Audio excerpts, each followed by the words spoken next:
What is going on, guys? Blazing here. Welcome back to the channel. Hope you're having a wonderful day, and thank you for joining me on another Raid Shadow Legends video. So we are going to be having a 10x along with a 2x for Primals.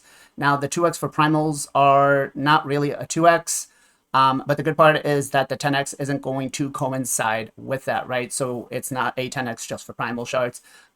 You'll be able to pull your Sacreds or Ancients or Voids, whatever you want. Now, as for the Primal Shards, it's not really a true 2x, right? Because we're not going to be able to pull any of the mythical champions. So, will I be pulling? No. I'm not a huge fan of how this has been implemented. First of all, like my biggest gripe, I looked this morning and this Fire Knight tournament has a Primal Shard for the first place winner. Why couldn't we get it up here? Why? It's legitimately a glorified ancient shard. I don't know. I don't know. I'm in protest. I'm not going to be buying them. I'm not going to be chasing after them. If I get them because it came through an event that I was trying to, do a fusion or something, so be it.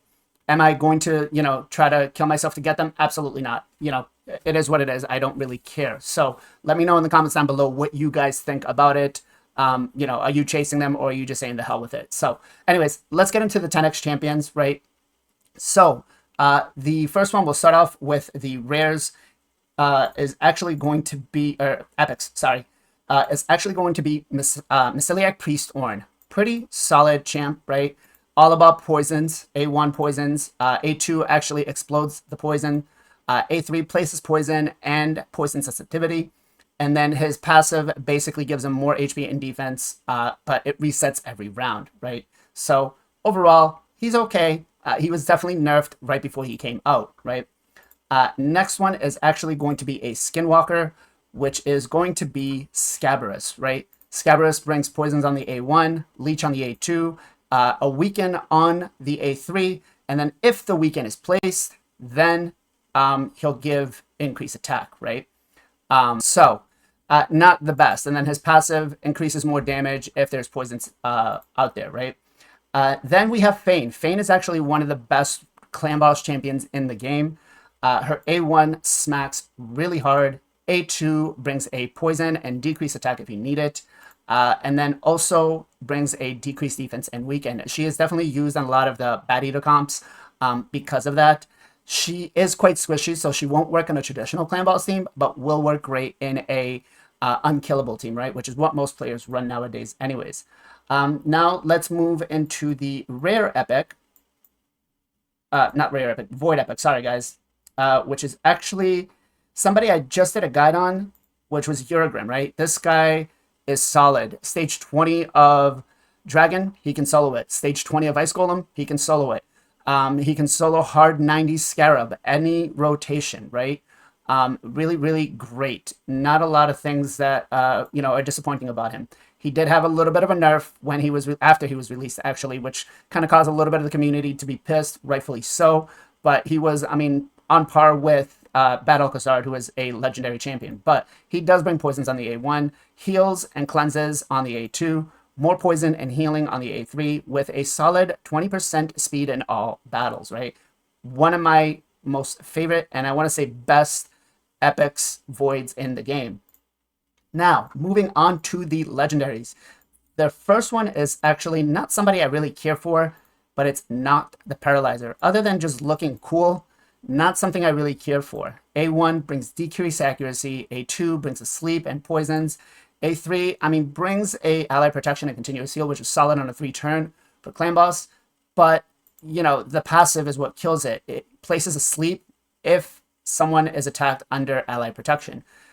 It sounds like it's more of an arena type thing, so not somebody I would really try to pull for. Staying within the same faction, we actually have Zavia. Now, Zavia is actually one of my favorite poison comp exploders. She does have a pairing with Bellinor, and she's just all around one of the best poison explosion comps that you can put together. She will never weak hit, right, because it's a poison explosion comp. So it makes it for faster dungeon times, better than Seer, quite honestly, right? The requirements to try to get her for a speed tune fast team are a lot lower than they are for a Seer. So, but what does she bring? She brings poisons on the A1, poisons on the A2, explodes the poisons on the A3, and then block revives, right? And then her passive attacks one enemy, applies a debuff spread, taking 4 random debuffs from the target, placing them on all enemies if Bellinor is on the team, right? So pretty solid. Now, the next one is actually somebody who I have on my main account, don't have on my alt account, which is this one, but it is Theodore the Savant. This guy is, I mean, absolutely nuts. He is used in endgame Fire Knight teams. He is used to solo farm a lot of the normal dungeons. He's used in a lot of the hard spider teams, right? He will take care of Dragon for you, speed farming it. He can even solo the Faction Wars. So this guy, heads over heels, one of the best legendary champions. A1, decreased speed, right? Really important. A2, we bring an increased speed, a poison sensitivity, and a poison. And the A3 will explode poisons, HP burns, and then we'll place a weaken, right?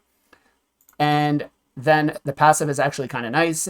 This champion's resistance is increased by 5 for each poison debuff on the enemy team. And has a pretty solid aura of 50 in all battles, right? For accuracy. Overall, probably, if I was to pull, I would only pull for him. But, you know, 10x is, some people say they're a scam, some people are not, but it really is what it is.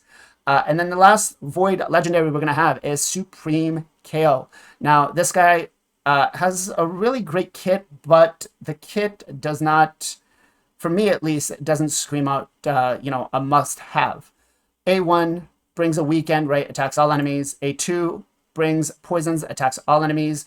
Also increases the duration of all enemy debuffs by 1 turn. This effect cannot be resisted. He does not actually need any resistance in his build, or any accuracy in his build, sorry. And then the A3 attacks all enemies, gives you an increased accuracy, right? And then places a decreased resistance, right? And again, this debuff cannot be resisted. And then we'll increase the turn meter by 10% for each decreased resistance debuff placed. This is basically a Hydra skill. But the only problem with him is Hydra does not really work well with poisons, right? Poisons aren't really going to help us out there. And then his passive decreases each target's accuracy, crit rate, crit damage by 3% for each poison debuff on them. If there are multiple champions on the team, only one will be active. So pretty solid champion, just not somebody I'm willing to break the bank for. If I was to pull for anything, I'd be targeting more of Theodore the Savant. And quite honest, I'd probably maybe target a Eurogrim. Right, I feel like those would be, out of the whole 10x, those would be the best ones to go for it. Now, as for the Primal Shards, I will definitely not be pulling any. Again, I couldn't really care at all whatsoever for them. Unless there's some things that change, I will not be going for them. So it's not really going to matter. But hopefully you guys are saving your shards. We should have another fusion coming up in the next couple of days being announced, right? We just did finish with the last fusion, so we'll have to wait and see. But as always, guys, much love, much appreciation. Be safe, be well, be good to each other. I'll catch you guys on the next one.